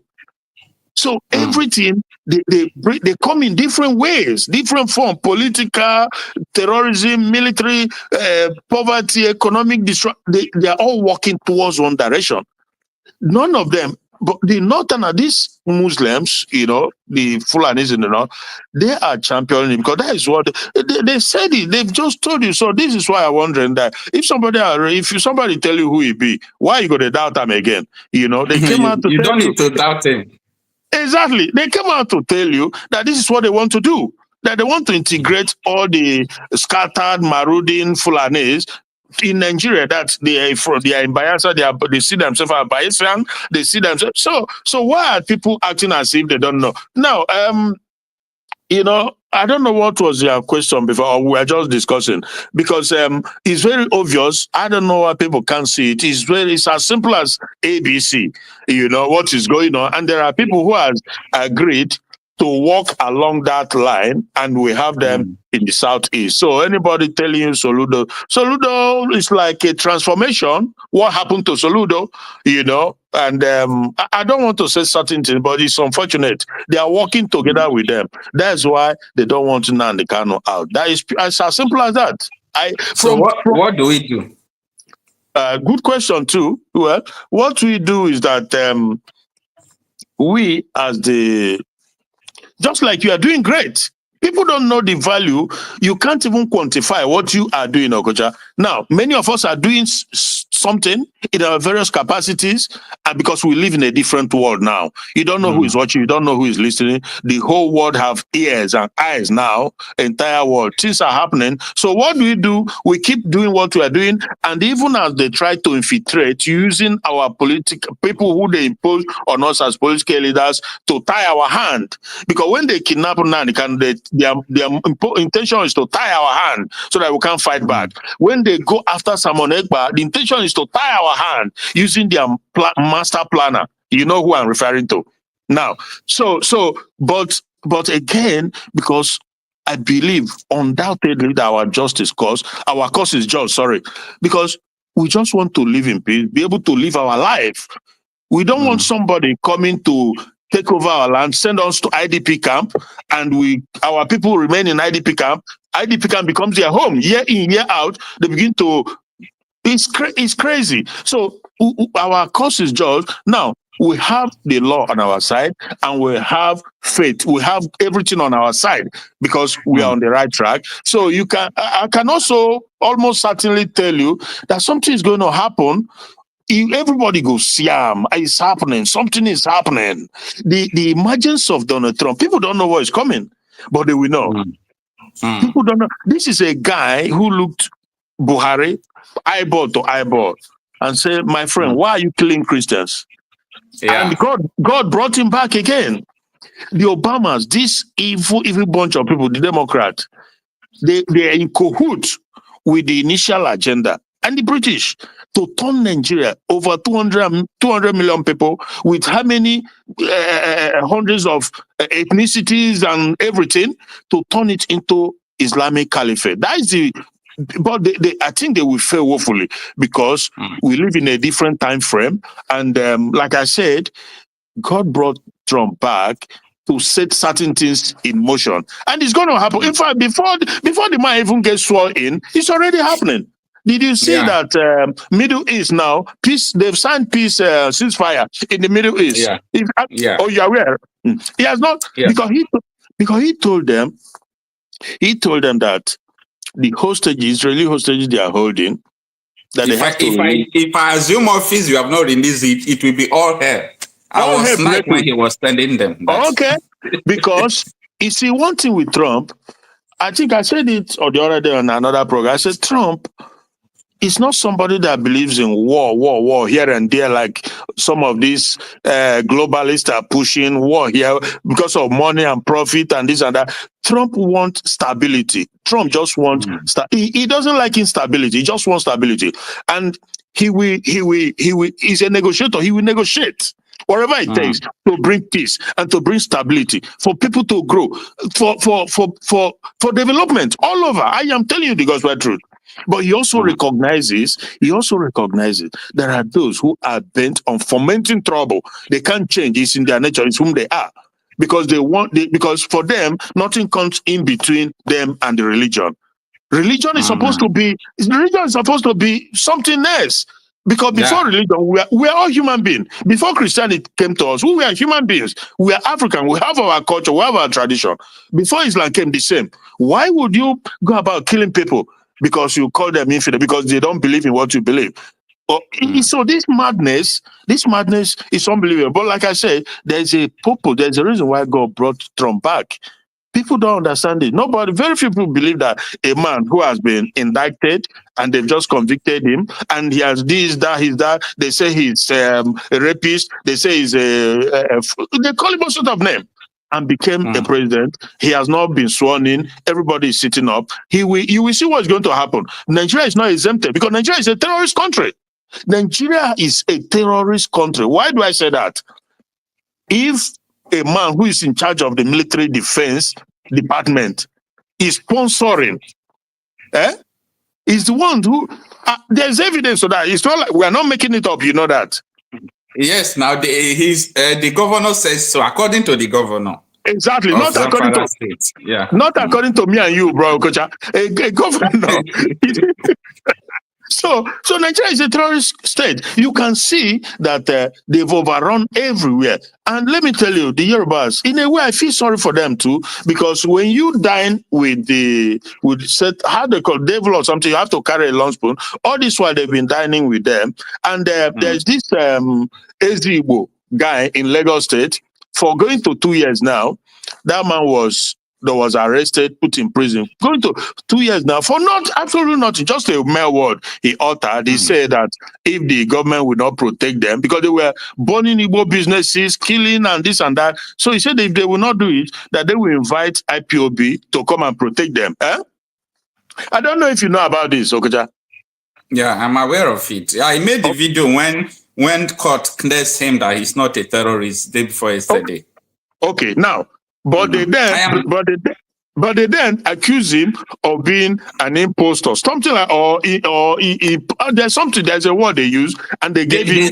They say he's not a chief, that he shouldn't answer his Igbo in Lagos. That is why they sentenced him for 1 year imprisonment, and after he have stayed 2 years. Can you imagine? But he has returned home yesterday. Home to his house. Yeah. He returned home yesterday, because coming to think of that, the legal team or his legal team are going to appeal that judgment. If I am a chief and I travel to Canada, I am still the chief of my people, not the chief of Canada. He did not say he's in the Lagos. Exactly. He's a chief. Also, it's a kangaroo judgment anyway, from a kangaroo court. Yeah, because it's an Igbo man. There is a two-tier system of government, of law in Nigeria. One for the Igbo, the other for the others. There are people who said worse things than him, and in fact they carried it out, but they were never touched. Even for one day, they did not say prison or whatever. But again, for them, I think they have their work cut out for them, because when you leave something, when you're supposed to chase, you begin to chase something that didn't chase you. Igbo, you can say whatever you want about Igbo, but Igbo, they are not coming to put gun in your head to take your land or to take your business. They compete. You have to compete. That is allowed everywhere. So if you put your land, you want to sell, and I have money, I buy it. If you want use and do whatever you choose to do, it's your business. But the people they are supposed to concentrate on, these Saharians who are coming to take over, to destroy your culture, destroy your tradition, and impose the Islamic things on you. You are not concentrating on that. You are concentrating on the wrong people. Well, I feel sorry for you, because it's here now. And this message has been passed along, but Nnamdi Kanu and so many other people all along. They did not. There was a time Ekpa was warning them that they're in your bushes, that they're going to unleash terror very soon.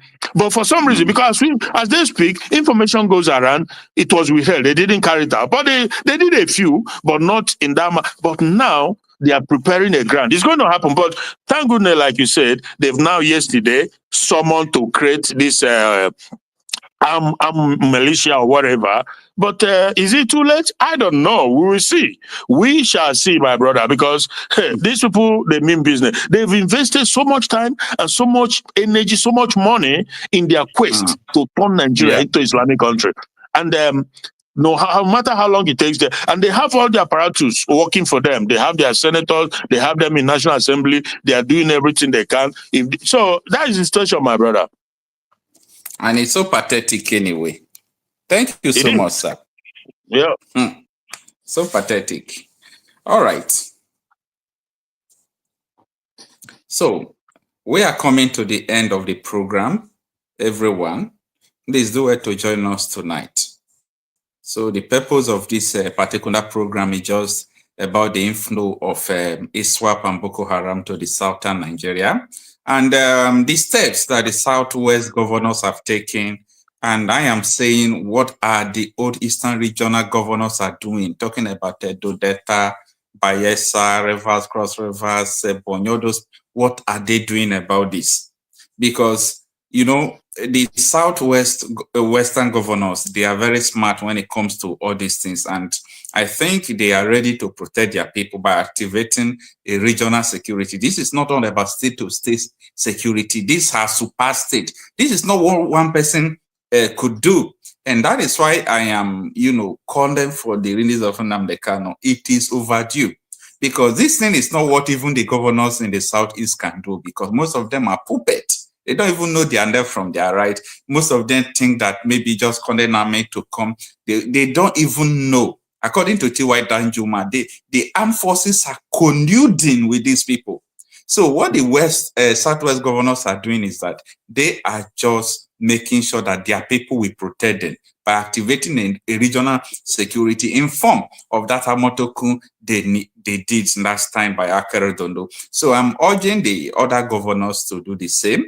But if the Eastern governors must replicate the same, they should know that that was what Nnamdi Kanu was telling them to do when they proscribed the ipob. And there is no how they could do this without the release of Nnamdi Kanu.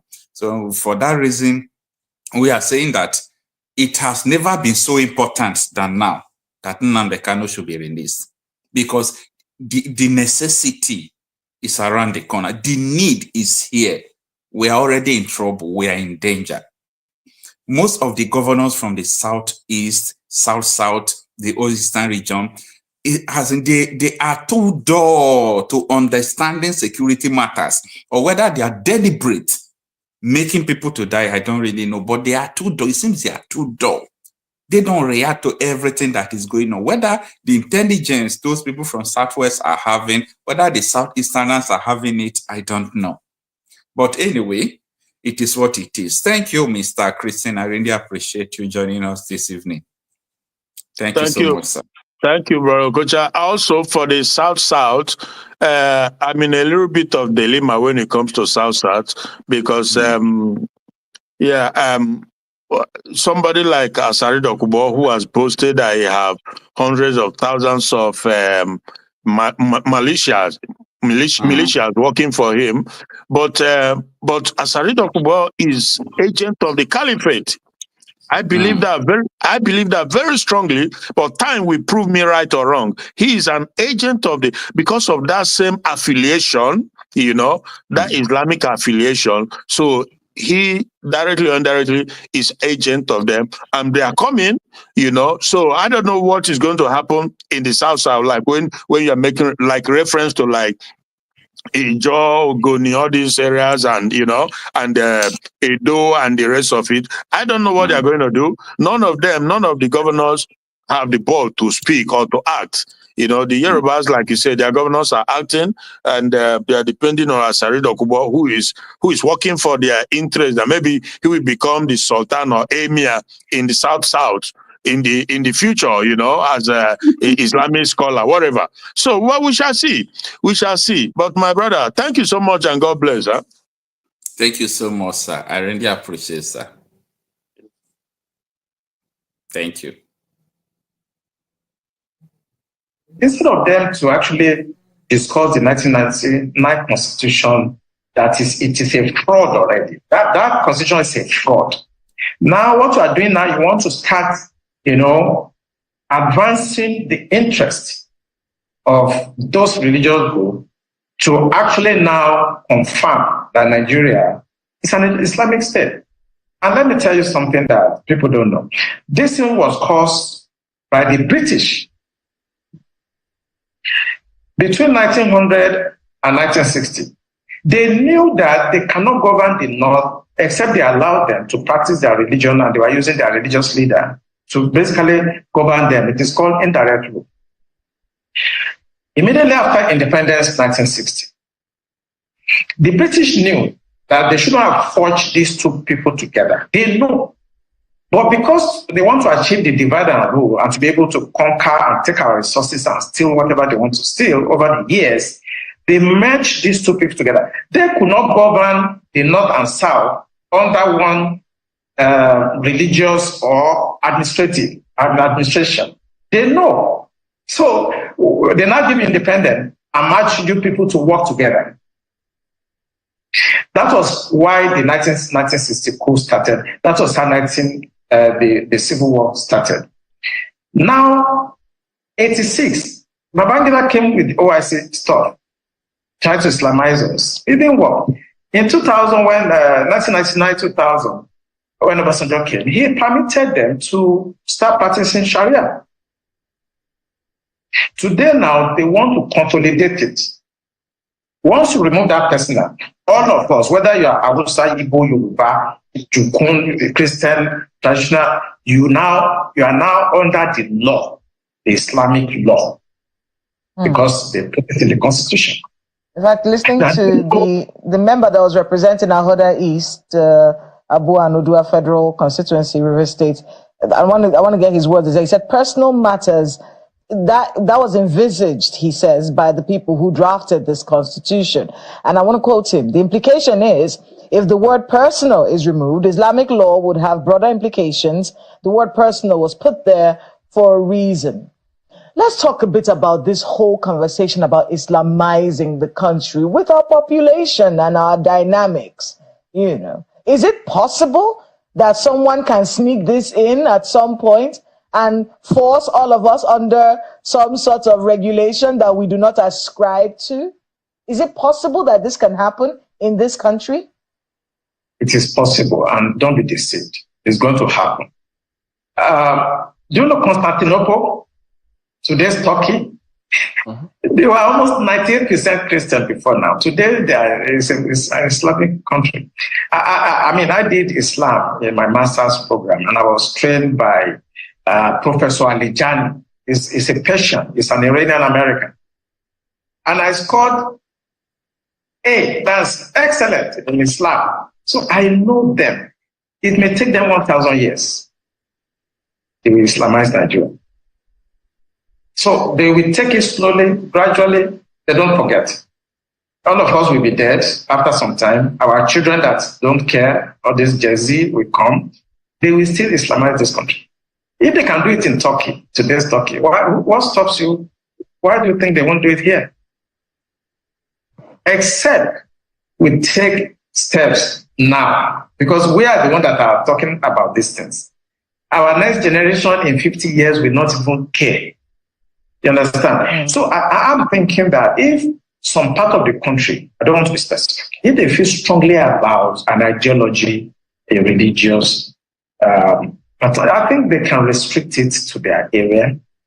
And I think maybe Tinubu should do well by developing this issue of regional autonomy where everybody should organize themselves, or at worst, let the country actually go apart, and you can do whatever you want in your area. I've come to that conclusion that I don't think we can stay together because of this very strong belief about religion. So it's either we stay together, or people should mind their religion and stay where they are and practice what they want. Imposing it on others is wrong. I study Islam, and I don't want to talk blasphemy here. If I start talking about Islam in the next 3 hours, we will not live here. No, we don't want you to talk blasphemy either. Talking about our country, in many, we are not a religious country, so to on paper. We're a secular nation.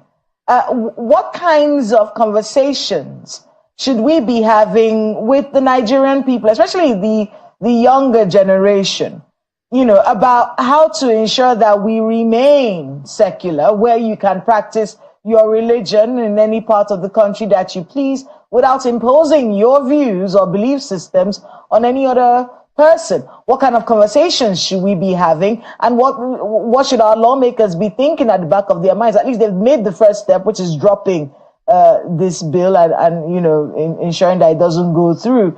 But in subsequent conversations that you said will inevitably come up, what should we be doing as a people to ensure this doesn't happen?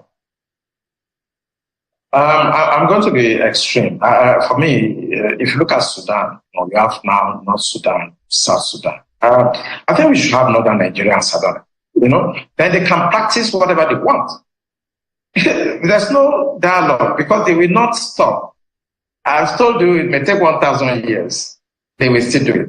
But if you let everybody go their way, maybe you have enough, they remain there, and you have the sovereignty down south, then you can do what you want. But if you remain and you think you can talk to your Jersey and people that don't care about anything, it will happen. It took hundreds of years before Turkey, Constantinople, Istanbul was converted completely today. And if you look at history will tell you that you cannot assuage these people. Who owns those banks? I did a lot of research, and I want our audience to go and find out the owner of Taj Bank and the other bank. Then the picture will start getting clear to you. You have the Jaiz Bank and you have the Taj Bank. It is an open source information. Go on the internet, the board of directors, you will see the shareholders. I don't want to mention them on national television. Go and do your research. And you're beginning to understand. You begin to understand what I said, that people have been sponsoring terrorism because they want to Islamize Nigeria.